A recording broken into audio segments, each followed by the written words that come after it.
Hello YouTube, and welcome back to my 164th Custom Farm Toy Series. I know it's been too long since I've made a video because I had to walk through cobwebs to get to my workbench. I'm not really sure what I'm going to do yet tonight, but I felt like making a video and making some progress. So we'll see. I might do a little bit of detail painting on some stuff and maybe put a few tractors together, or maybe we'll work on the display. I'm not sure what's going to happen yet. I should also mention that the Sioux Falls Toy Show is coming up, and I plan on going to that. And so I'm kind of getting an idea together of things to look for at the toy show this year, or just things to stock up on, because the people I normally get my parts and stuff from are going to be there. And so it's a good time to stock up on parts and whatever else I may need. One of the things I'm going to be looking for sure is tires for my pulling tractors, front tires, just to see what's available from some of the different vendors. If I can't find anything that I like, I'll look and see what's on Shapeways, but it's always nice when you can buy something like that after seeing it instead of just hoping that it's going to look like you want it to. Looking around, I see a few other things I need tires for, and so tires is probably going to be one of the biggest things I look for.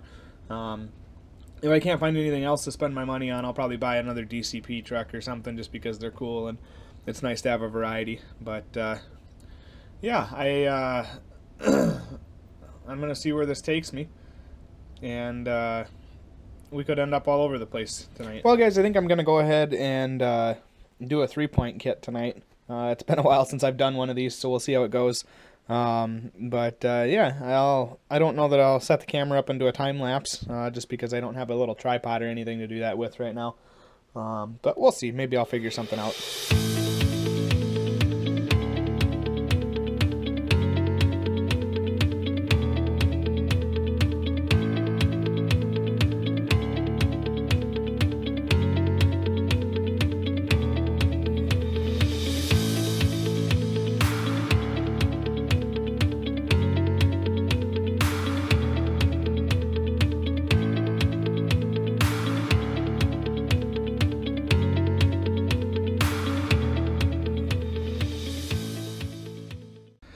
This is by far one of the most frustrating parts of this project.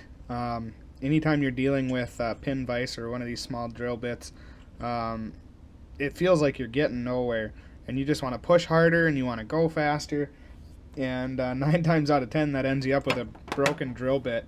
And so a guy's just got to take his time, and it's amazing what these will actually do, what these little drill bits will do. And you got to remember, at least you know, with these parts you're drilling into a soft metal, and so you really don't feel like you're getting anywhere, but if you look closely you can actually see the metal shavings and stuff coming off while you're drilling, and it really doesn't actually take all that long to drill through there.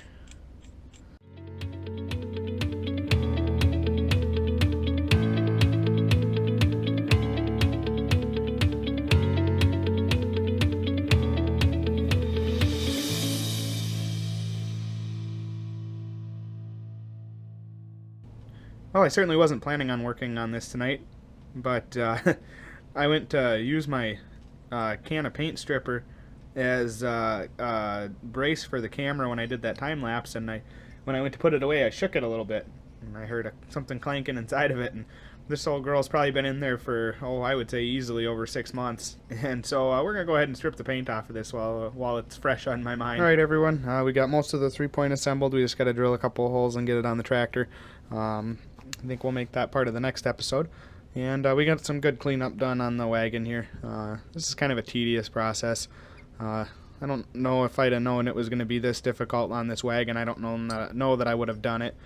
But it does make the new paint stick a lot nicer. So we'll keep going, at least for now, until we get to kind of some of the really tricky areas. Then we'll probably call it good. But anyways, thanks for watching. Please leave a like, share, subscribe, and check back for more.